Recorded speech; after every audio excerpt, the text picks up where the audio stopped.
So some Easter eggs. This one, like I said, was chock full of them. Of course, the Mos Eisley Cantina is like the most obvious reference, and it's the one, like I said, he didn't even have to be inside the building for me to know that it was we were A in Mos Eisley and we were B at a cantina that we've seen in a previous Star Wars movie. The first new character that we meet, New Boy, we'll just call him New Boy. He's the second, but yeah. Yeah. Oh yeah, you're right. Is sitting in when he was perched in that table, he was perched in like almost exactly the same pose Han was when he shot Greedo. His legs up on the table, just leaning back and relaxed. Yeah, that's exactly out of my notes too. He's like he clearly wants to be a Han Solo type, but he's young and stupid. I mean, he can be calculating and he can have some brains as much as you want, but he's still an idiot, you know. I think he's trying to like fake it till you make it. Yeah, like he's just trying to do all these badass things and hoping that eventually he'll be badass. Yeah, he's a millennial. He's like my generation, because it's it's kind of what it's what we do a lot. It's like one of those things where they say, you have to have this is an entry level job that you have to have 10 years of experience for, and it's the shitty expectation. So millennials are like, fine, I'll just pretend like I know what I'm doing until I learn what I'm doing, and that's kind of how we've learned to survive. That's why we're the fucking best generation in the world. Also, the internet. We know how to Google things, which means we know how to do everything. Yeah, we have instantaneous, complete knowledge at our fingertips, and we're not afraid to use it. So the other thing, like the Tusken Raiders, this is in no particular order. I'm just kind of thinking of them. Tusken Raiders, of course, we haven't seen them since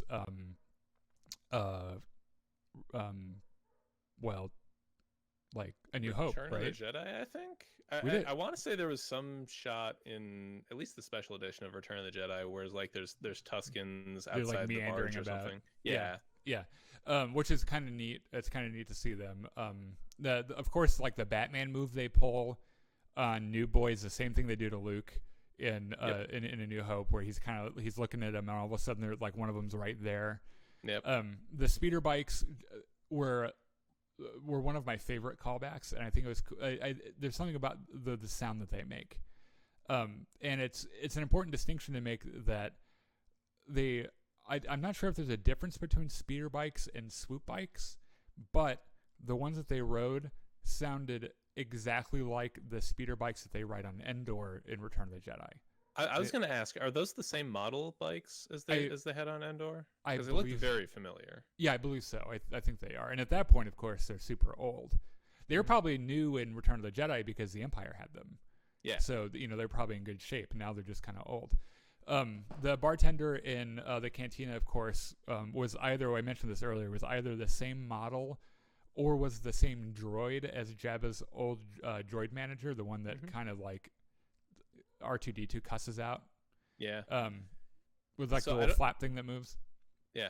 I don't know if this counts as an Easter egg or not, but like in the first part of the credits of each episode, they have like concept art of various shots in the episode. Pretty much all the concept art of this episode shows Mando with his big like disruptor rifle with the taser prongs and whatever. He leaves that behind on the ship in the actual episode. I'm thinking this is just because they needed an explanation for why he didn't just snipe the sniper back. But yeah. Also, the concept art shows Mando without his cape, whereas he has it in the actual episode. Yeah, I kind of wonder if some of that art wasn't created before. I don't know how they created it. Like, yeah, it's I don't know. That is an interesting point though, because I like the pace of that episode was good enough. And I didn't have time to think about like, oh, well, why doesn't he just sniper back, right? Yeah. So another thing, of course, pit droids were like, okay, the prequel trilogy, the pit droids should have been the funny droids, and the battle droids should have been the scary droids, right? Yeah. Because the pit droids are funny because they don't say, like, they're not speaking anything you can understand. It's this weird like sound. They're little. They fold up in this hilarious way when you like punch them in the face, and they're just like they're good funny droids. Yeah, and I loved seeing them in this episode. And I love all of Star Wars. I like the prequels, even though I hate them a lot in some instances, but I still love them. Like that's kind of like that's the Star Wars I was watching when I was a kid and a teenager. Yeah. And I thought there's like in episode 1, to this day when I watch episode 1, there's a part where a pit droid gets sucked into a pod racer engine and gets spit out of the other side, and then he has this maniacal laugh afterwards, like he's so pleased with himself. And still to this day, when I watch that episode, I still laugh every time. Like that, like that's funny. I just wish slapstick. Yeah, it is. There is, I think, it might have been the same, maybe a droid with the same coloring. I thought it looked like R5D4 in the Cantina, which is the red droid with a faulty motivator in A New Hope. I think he's just sitting at the bar drinking, which that's a whole other group of questions, by the way. Yeah. This looks like a droid bar. Did you notice that? Like there seemed to be more droids there than when there were actual people. Maybe that's a consequence of Mos Eisley and Tatooine being so deserted now. Or maybe there's a droid revolt. Maybe. Yeah. Anyway, it was kind of a neat thing. I'm not sure if it was actually R5 or not.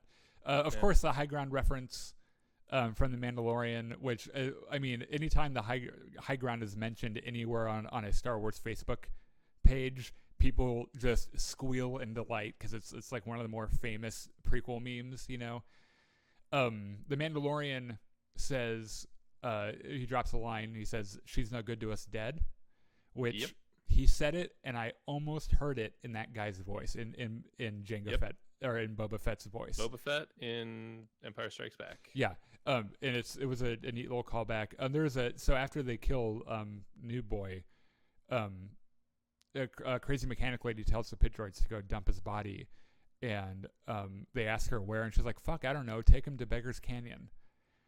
Which was, of course, a location that's first introduced in A New Hope. It's where Biggs and Luke do their skyhopper races and stuff. And then the last one I had was that they made a mention to the Hutts, that this person that they're chasing was an assassin for these crime syndicates, and she was protected by the Hutts. So that's kind of a cool thing that they kind of mentioned that. I don't think that there was any direct mention to Jabba at all. But I'm sure that that'll be something they kind of develop at some point.